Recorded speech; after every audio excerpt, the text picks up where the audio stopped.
normalement, tu auras envie de te dire, bon, on est à 27 ans, 28 ans de manga, on aurait envie que ça avance. Non, on est dans le passé, on va en savoir plus, parce que c'est formidable. Maintenant, au niveau de l'équipage de Pologramme, c'est écrit capitaine de l'équipage de Polo.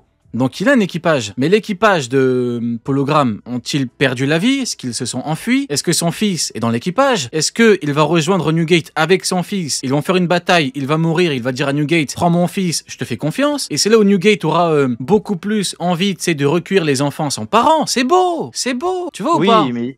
Et même terrible. le parallèle avec Roger, parce que il s'est passé j'avais fait une vidéo à l'époque, je sais pas si tu te souviens, les Vikings dans One Piece, et le parallèle entre Bjorn et son père, Ragnar Lothbrok, enfin celui des sagas, les fils de Ragnar, le dit des fils de Ragnar, je crois, la saga exactement, c'est que à la base Ragnar est celui qui a découvert le dit Nouveau Monde, et Bjorn est celui qui l'a le plus exploré. Et j'avais fait le parallèle entre Roger et Shanks. Et là, en vrai, le truc de Pologramme Newgate, Marco Newgate, sur un deuxième parallèle, celui de Marco Polo, c'est exactement la même chose. Monde déjà connu, bien exploré, et de l'autre côté, nouveau monde à explorer, donc le Shinsekai, quoi, le monde où on est aujourd'hui. Tout à fait. Eh ben écoute, terrible. Bon, ben écoutez, on a fait le tour vis-à-vis de Pologramme. Moi, honnêtement, ça me fait plaisir. Au-delà de tout ce qui est analyse et tout, ça me fait plaisir rien que d'avoir une nouvelle tête à God Valley, là où on nous avait présenté des pirates de renom. Bon, bah a priori, on a un pirate de renom. Hein. Comme je le disais, en fait, les pirates de renom, c'est l'équivalent pour le monde actuel avec Luffy. C'est un peu les Shishibukai.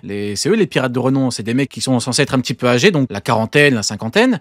Hein, c'est pas le top du top du top, c'est pas les meilleurs du monde, mais voilà, il se débrouille. Il incarne quelque chose au niveau du monde. Parce que concrètement, en dehors des Yonko et des commandants, c'est qui les pirates les plus forts du monde? C'est les Shishibukai. Hein. C'est qui en dehors? Tu retires les commandants, les Yonko. C'est qui les pirates les plus forts? Bah c'est les Shichibukai. Ouais, hein, bah oui. Ah oui, donc c'est l'équivalent de ça en fait. Voilà. Du coup, big up à Pologramme. J'aime bien Pologramme. À la base, les corsaires étaient les plus forts en plus. Oda a vraiment... Là, c'est intéressant ce que tu dis. Oda, quand il a créé son manga, il a dit « Viens, on fait un grade au-dessus des pirates les plus forts de notre monde. » Et on appelle ça des empereurs. En dessous des empereurs, il a créé les YC1, YC2, tout ça. Mais dans notre monde, ceux qui étaient armés, qui ont eu le pardon royal, ou avant les histoires de Rogers, ceux qui sont allés se battre en ayant des navires civils et qui ont été armés, qui ont eu la permission de s'armer, c'était les corsaires. Donc en vrai, dès le début, on sait que les Yonko, c'est une sauvagerie, parce qu'Oda, il s'est dit, viens, on crée un truc qui n'existe pas, en fait. On crée un truc plus puissant, quoi. Tout à fait, tout à fait. Et voilà pourquoi il a créé des empereurs qui ont de fait des empires. Shishibukai ont des royaumes. Voilà, exactement. Et oui. Hein, Shishibukai, je rappelle que Shishibukai, c'est sous le roi, la couronne, en référence au GM, couronne étant en référence à l'instance qu'incarne le GM, parce que les Shishibukai sont sous le roi, tout comme les corsaires étaient sous le roi. Bon, voilà, le côté historique, Neil on a déjà parlé 40 fois, donc on va passer dessus. Juste, pour ceux qui se demandent par rapport à l'âge de Marco, il a 7 ans. Vu que, actuellement à God Valley, vu qu'il a 45 ans après, et là, c'était à 38 ans. 45 moins 38 égale 7 ans. Voilà pour l'âge de Marco. Voilà pour Pologramme. En quelques mots, rapidement, nous avons du coup les membres de l'équipage de Rox. Tu vois, quand t'as Captain John qui a voulu tout voler. Après, t'as Gonzui qui l'a fumé. Après, t'as Gonzui qui a voulu fumer Shiki. Tu te rappelles, on nous a vendu l'équipage. Bon, Sengoku, pour ne pas le nommer. Nous a vendu de cet équipage comme si ça faisait que se tuer et tout. Quand tu vois ces trois gars-là, Stussy, mon Gilles Gilou. Il rentre de sortie scolaire. Oui, et Gonzui. Là, Stussy, elle dit, il est au Newgate. Donc, elle est même pas en train de s'embrouiller avec eux. Tu vois qu'en vrai, c'est un groupe normal. T'as plus ou moins d'affinité avec certains, moins avec d'autres. C'est vraiment, c'est vraiment des vrais potes, là. Ça court ensemble. Regarde Gilou, comment il est. Avec son petit sac, là. Regarde comment il est content. Quand tu étais au collège, tu avais tes potes. Mais quand tu prenais le bus, à la fin, c'était pas les mêmes qui étaient avec toi. Je te jure, là, on dirait la sortie. Ils viennent de finir. Ils sortent et ils rejoignent ceux qui étaient pas avec eux en cours, tu vois. Genre, c'est vraiment un truc, je te jure. Pour moi, c'est alors, comment elle se passait ta journée? Ça va, et la tienne. Alors qu'ils étaient à God Valley, bordel de merde, tu vois. Ouais. Et le pire, c'est que t'as quand même Xebe qui combat contre Garp et Roger. C'est vrai que depuis tout à l'heure, on parle des autres choses, on va revenir rapidement, mais ils en ont rien à foutre, tu vois ou pas? T'as un combat de fou à côté, ils en ont rien à foutre, ça se barre. Théma, Gilles Gilou, comment il est? Théma, attends, je vais zoomer, mais il y a un fantôme à côté de Gilles Gilou. Oui, on l'a pas dit ça? Ben non, on l'a pas dit. Par rapport à Wanted. Bah oui, par rapport à Wanted, donc vas-y. Ah oui, jamais de la vie. Ben oui. Jamais de la vie, Oda, il oublie Wanted, hein, les gars. Est-ce que tu penses qu'il a le fruit de Perona? Bah, vu la langue, oui, mais ça n'empêche pas qu'il peut parler avec eux, lui. Ah, la référence d'Oda. Parce qu'il a parlé déjà à... Il est fort, hein. Il est fort. Comment il s'appelait déjà putain, mais voilà pourquoi il a mis le fruit de l'autre avec ses crottes de nez. Putain, c'est. Et l'autre avec le fruit de Kid. En fait, ils ont tous des fruits qu'on connaît. Attends, bah ouais. Mais oui. Captain John, Gonzui, crotte de nez et lui Perona. C'est terrible. La référence est tellement belle. C'est terrible. Moi, ce que je trouve grave, c'est vraiment l'image en mode, je te jure, ils sont à 2 doigts de chanter hey ho, on rentre du boulot.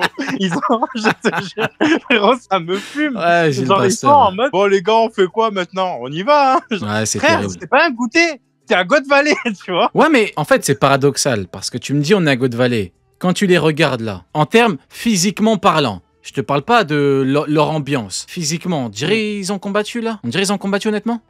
Ben non. Non. Ah, oui. L'autre, elle sort de chez H&M là, avec son sac. Là. J'avais pas vu. Elle a 3 sacs. Comment ils ont fait? Non, c'est une sauvagerie. Parce que eux, ils ont pas combattu les deux. Hein. C'est n'importe quoi, je suis désolé, mais c'est littéralement n'importe quoi. Je te promets, elle s'enfuit avec ses sacs Louis Vuitton. T'as l'autre Gilles Gilou, on sait même... Non, vas-y, c'était... À cause d'elle que les Galeries Lafayette, ils ont fermé. Hein. C'est juste à cause d'elle. Frérot, c'est tellement n'importe quoi. Ils ont même pas combattu. Ils ont volé 2-3 sacs, ils se barrent en courant. T'as Shiki qui crie comme le fou du bus. C'est la fin de l'équipage des Rocks. C'est n'importe quoi, frérot, je te jure. C'est n'importe... Il y a Garp et Roger, ils ont le froc plein contre un démon, mais c'est tellement n'importe quoi qu'on fallait. Mais je te jure, ces cases-là, je les aime trop, genre. C'est une dinguerie. C'est du Oda, c'est du pur Oda. Ouais, non, c'est terrible. Je kiffe. Et toi, du coup, Sonic, si tu penses un petit peu, parce que mine de rien, bon, j'allais dire, ça débunk définitivement le truc de Sengoku, mais bon, c'est pas comme si... Ça me fait penser un peu à la scène qu'on avait vue déjà la toute première fois qu'on voit les Rocks en action sur l'île, où en fait, ils faisaient un guet-apens pour piquer les ressources d'une île qui volait les démunis, qui faisait semblant de gagner, de garder des trésors pour les plus démunis, alors qu'en fait, ils les volaient. Et c'était un peu le même principe, en fait, le même délire. T'avais l'impression qu'ils étaient en sortie scolaire. Il y avait la marine, il y avait un armada de la marine, ils s'en battaient, c'était comme s'il y avait personne. Et en parallèle de ça, en plus, ils se tiraient dans les pattes. Ils se foutaient dans la main. C'est le même principe. Que ça soit sur une île random, inconnue, ou que ça soit à God Valley, en fait, ils sont tellement forts, les Boogs, pour le commun des mortels en général, qu'ils sont en sécurité, ils se sentent en sécurité normale et le danger vient que de eux. Que de eux en interne. Et c'était les Rocks. Donc, la première fois qu'on voit les Rocks en action, il y a ce genre de scène. La dernière fois qu'on voit les Rocks en action, il y a ce genre de scène. Ce genre de scène, exactement. Ça clôture très bien. Moi, j'aime bien.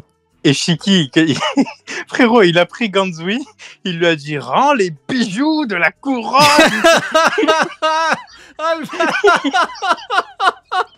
je suis mort, la ref, elle est incroyable. Rendez les bijoux de la couronne. Si vous les arrêtez, je les ferai parler. Qu'ils rendent les bijoux de la couronne. Le mec, totalement matrixé. Vous êtes... Mais le mec, il se prend pour un descendant de Napoléon. Vas-y, arrête tes conneries. C'est bon, arrête de prendre les gens pour des cons. Non, mais, tu sais, je veux bien, on rigole. Bon, on est hors cadre dopé, là, mais, tu sais, il faut pas prendre les gens pour des cons. Tu sais, non, c'est une dinguerie. Non, mais le mec, il est trop investi. Je te jure, trop investi. Non, ça y est. C'est une dinguerie. Il allait voir Gilles Bastard, il a dit « Mais tu rends les bijoux de la couronne !» C'est trop, je te jure, c'est trop. Ah, putain, elle est terrible. Je te jure, je suis en train de pleurer. Moi aussi. C'est grave. À ce niveau-là, on va pouvoir parler à... Là, nous avons le GOAT. Mesdames et messieurs, il ne faut plus que personne critique cet homme parce que cet homme est le véritable MVP, oui, j'ai osé de le dire, de l'arc. Monkey D. du GOAT. Très jeune, pourtant, dès qu'il a vu les choses, il n'a pas hésité une seconde. Qu'est-ce que vous faites? Il braque son supérieur. Vous saviez de quoi vous vous rendez complice. Le mot est important, complice. Parce que oui, ils sont complices. Pour tous ceux qui essayent de danser, de twerker. Non, ils sont complices. Les marines sont complices. Dragon, il a dit, maintenant je prends les choses en main. Si t'es pas content, je vais te tirer une balle dans la tête. Et après, je fais quoi? Je me barre de la marine. Parce que moi... je ne suis pas un collabo. C'est lui le GOAT. C'est lui. Celui qui, pour moi, au niveau du monde de One Piece, c'est lui qui a la plus grande responsabilité. Parce que Luffy, le truc avec Nika et tout, Luffy, il est pas entre guillemets impliqué dans ce truc-là. Luffy, contre Kaido, à la fin, il dit « Je veux un monde où mes amis pourront manger ». Il est encore un peu dans le truc, tu vois. Mais Dragon, lui, il est pied sur terre. Dragon, il a vécu des trucs de fou. Dragon, il a été mis dans la marine par son daron. Il allait à l'encontre du truc de son daron. Il a dit, t'es un fou, je peux pas. Il a quitté la marine, il a créé les révolutionnaires, combattants de la liberté, puis les révolutionnaires, et c'est lui qui fait actuellement faire caca culotte la Terre Sainte. Ils ont faim là. On rigole souvent avec le Akainu, ramène-moi Omar. Mais c'est plus profond que ça, au-delà de la blague Akainu, ce chien qui fait du homard. C'est pour dire que l'amiral en chef, vas-y, ramène un homard, sale chien, dépêche-toi, on a faim, on veut graille. C'est ça qu'Oda essaie de nous raconter. Bien sûr, t'as le côté Akainu, c'est un chien, évidemment, il peut rien leur dire. Il va faire quoi? On va lui envoyer Garling, il va lui ouvrir les fesses, Akainu. Donc c'est mieux qu'il parle pas. Hein, c'est évidemment. Mais c'est Dragon qui a permis ce truc-là. Alors oui, on n'est pas dans le cadre de la puissance. Oui, on est dans un blocus et tout, mais c'est mondial, là. On n'est pas dans un truc de merde, on va combattre dans une île, on se donne rendez-vous 1 contre 1. On n'est pas dans un truc, on se donne rendez-vous dans le parking d'Auchan comme Garp, il a dit quoi à Shinja au rendez-vous à 14h, en plein après-midi, dans le parking d'Auchan, ils se sont pétas. Dragon, il est pas dans ce truc de con. Il avait quel âge, ce chien de Garp? Il avait quoi? Il avait 50 ans. Il a la cinquantaine, il fait encore des tête-à-tête, Garp, il a 50 ans. Pendant que son fils, il fait la révolution au niveau mondial, cet enculé, il fait des tête-à-tête. On est chez les fous ou quoi? Non, je suis désolé, le véritable GOAT de tout le manga, c'est lui, hein. Lui, c'est pas un enculé qui fait des tête-à-tête pour rien. Désolé, j'ai vrillé, désolé. Clippez. Je viens de dire les facts. Du coup, Dragon, GOAT, c'est peut-être le meilleur personnage de Goat Valley. Sony, ton point de vue? Bah, c'est le meilleur, frérot. Il est juste incroyable, j'ai envie de te dire. Mais ce qui rend le truc le plus incroyable, c'est qu'il est faible. Tu vois, c'est pas un grand actuellement. Tu sais, tu peux te dire, ouais, mais c'est parce qu'en fait, il a des facultés, il se permet. Non, il est faible, le dragon. Il est en train de braquer avec une arme son supérieur parce qu'il n'a pas la capacité de faire autrement. Donc ça veut dire que sa faiblesse, le fait qu'il soit pas du tout fort, ça l'a pas bloqué du tout à aucun moment. Il s'est révolté malgré sa faiblesse et malgré le fait qu'il soit pas en position de force. Et c'est ça que je trouve encore plus impressionnant, tu vois. Quand t'es fort, et c'est le scénar qu'on se disait, hein, plus t'es fort, plus c'est difficile de l'expliquer.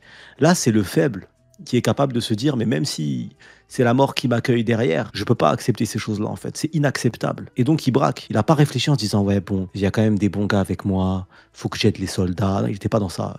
Il y a pas... Ce qu'on voit là, ça dépasse tout ce qui est acceptable, en fait. Humainement, ça dépasse tout ce qui est acceptable. Donc c'est pour ça qu'il fait le choix, mais il fait le choix juste. Il fait le choix que n'importe qui devrait faire. Il est à l'image de ce que devraient faire tous les soldats de la marine. Normalement, la bataille, là, de Goat Valley, ça aurait dû être les soldats de la marine, l'entièreté, les faibles, les forts, qui se rebellent et qui affrontent Imu, en fait. Ce qu'on va avoir à la fin du manga, c'est ça que je comprends pas.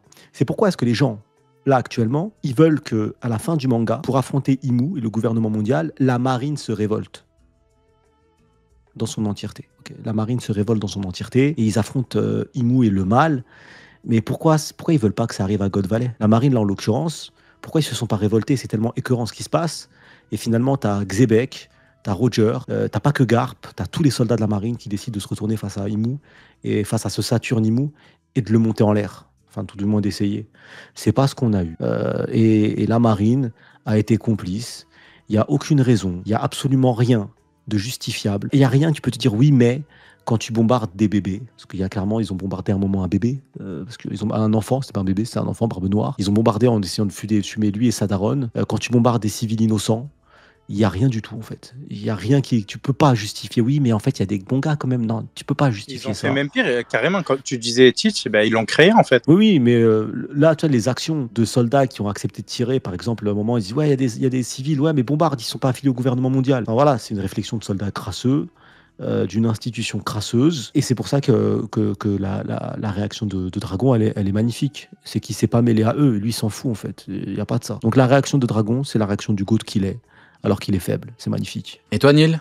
Pour moi, je suis dans le même train. Et puis, il y a le délire de... Dragon représente les révolutionnaires sud-américains. C'est le premier à s'être opposé à une espèce d'oligarchie. Enfin, le premier, il y a eu des actions avant, hein, je minimise pas, mais c'est le premier qui s'est organisé, on va dire. Ivankov et de Kuma, c'est le premier à avoir organisé les choses. Il y a un truc, moi, qui me débecte encore plus maintenant, c'est que t'as ce mec-là qui était là, qui a tout vu, qui a au début, qui n'a pas créé les révolutionnaires, mais qui a créé une espèce de bande pour la paix, etc., qui a proposé, bon vas-y, on va encore ouvrir son dossier, mais il mérite, qui a proposé à Vegapunk de rejoindre cette bande-là, qui n'était pas encore une bande de révolutionnaires, c'était l'armée de la paix, tu vois, l'armée qui prônait l'amour, etc., qui n'avait pas encore ce côté révolutionnaire. Il lui a proposé, Vegapunk a dit, vous avez pas de thunes, je viens pas avec vous. Voilà où on en est en fait. Et bon, il le paye aujourd'hui, c'est bien fait pour sa gueule. Je pense que même sans argent, avec des principes de base et avec le soutien des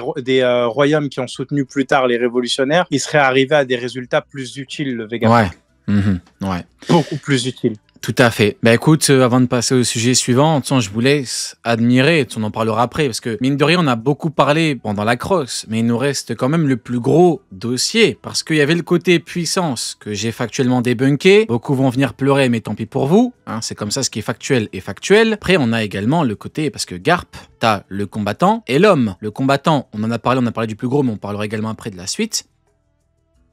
Mais t'as le côté l'homme qui est très, voire trop problématique, et on en parlera après parce qu'on a un gros dossier et j'ai des petites images pour vous. Et je vous ai préparé un petit truc, vous allez voir qui il est réellement, vous allez vous régaler. En attendant, regardez, hein. Qui bombarde les civils, qui ramène les esclaves, bateau d'esclaves, transporté par qui? Neil, réponse, c'est qui? La marine. Peut-être que j'abuse, mais en vrai, sur le premier qui s'y oppose, j'exécute sur le champ. Le gars qui a le chapeau, là, il ressemble pas à un gars du CP0? Lequel gars? Le gars qui a le chapeau juste en dessous de la bulle, le premier qui s'y oppose, je l'exécute sur le champ. Dis-moi qui? Celui qui a le chapeau. Ouais, mais il ressemble à qui? Ah, il ressemble pas à un gars du Cypherpol. Il y a un mec du CP0 qui a la même posture, le même chapeau et la même forme de visage. Ah, la même gueule, écoute. Le chapeau de Michael Jackson, là? Ouais. Ouais, bah après, c'est peut-être une ressemblance. Écoutez, c'est son cousin, frérot. Je sais pas. Est-ce que c'est pas justement fait exprès? Pour moi, ce qui est important dans la case, c'est qu'Oda nous montre toutes les tranches de la population.